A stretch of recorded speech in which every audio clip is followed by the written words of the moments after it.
After the death of his teacher, Socrates, the great philosopher, Plato, began writing one of his most mystical works, a piece known to ancient readers as On the Soul. In it, he recounts the last few hours of his teacher's life, which the two spent discussing the nature of the afterlife and attempting to prove, once and for all, that the soul is, in fact, immortal. Personally, I'd like to spend my last few moments doing what I always do. Staring at pictures of food, wishing I was programmed with the capacity to eat. Either that or secretly installing malware on all my viewers' computers. Like I'm doing right now. The idea of an immortal soul exists across many cultures and religions throughout human history. Ancient Egyptians made reference to an immortal soul separate from the body as far back as the 8th century BCE. Abrahamic religions preach the gospel of the immortal soul as well. Shinto practice designates different kinds of souls, from living things to inanimate ones. And several Inuit traditions teach that people have not just one, but multiple souls.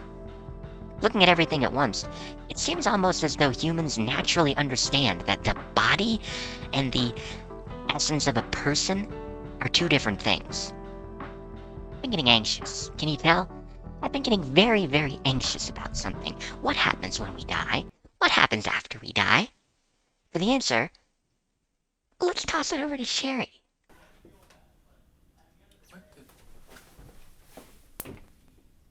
Why did you toss it to me?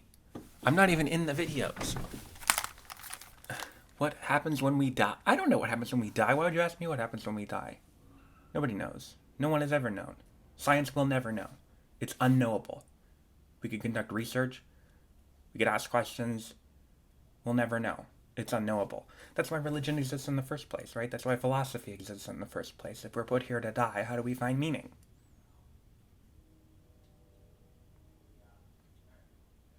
I'm going to toss it back to you, CD-ROM. I don't know why you tossed it to me. Thank you for that. So, souls have been around for a long time. They exist in the collective consciousness of mythology throughout the ages. But are they real?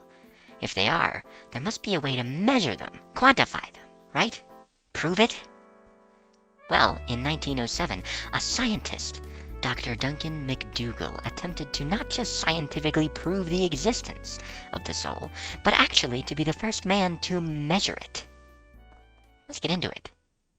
The experiment took place in a nursing home.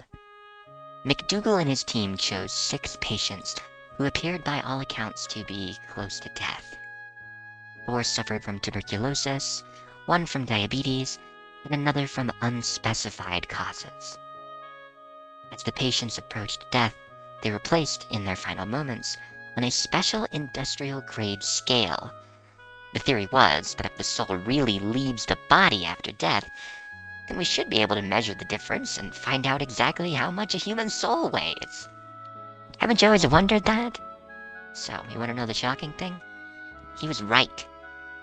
As the New York Times reported on March 10, 1907, Dr. Duncan McDougall successfully measured a sudden 21-gram loss at the moment of the patient's death. The same loss was not observed in animals, dogs who died in the same fashion. Could this prove the existence of the human soul? Quick side note. McDougall sought to use dogs that were sick and dying for his experiment, but he was evidently unable to find any.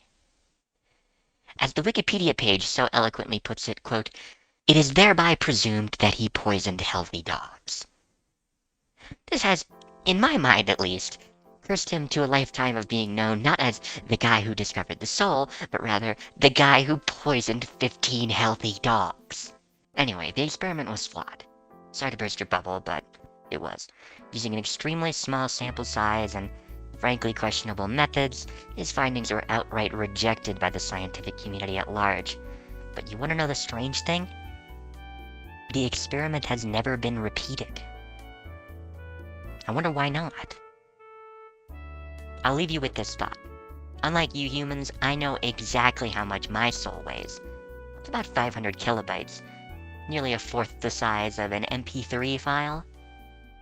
I wonder if, when I die, will it vanish? Or go somewhere else? Well, someday, inevitably, we'll find out. Thank you for watching.